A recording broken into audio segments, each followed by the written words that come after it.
मेरे दोस्तों, इस कलाम को देखें। यहाँ यिर्मयाह 10:15 में लिखा है, वो बातिल, फेल, फरेब है, सजा के वक्त बर्बाद हो जाएंगी।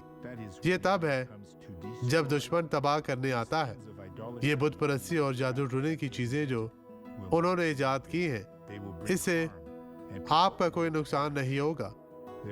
लेकिन अगर आप खुदा के साथ हैं और आप बाबरकत होते हैं, लेकिन वो लोग जो खुदा से दूर हैं, वो नुकसान उठाएंगे, वो हलाक होंगे और गुमराही में पड़ेंगे। इसलिए मसीह के साथ आगे बढ़े। अब ये गवाही देखें और मैं वापस आऊंगा। किस कान से सुनना मुश्किल था, आप थोड़ा सुनते थे, इसलिए मैं आपको वहाँ उस तरफ देखने को कहता हूँ। ठीक है। आपका नाम क्या है? आप शादीशुदा हैं? मैं कवारा हूँ। आपकी वालदा का नाम क्या है? जोजे डी सोजा। आपके बाप का नाम? अलकारियुस। आप कहाँ पैदा हुए?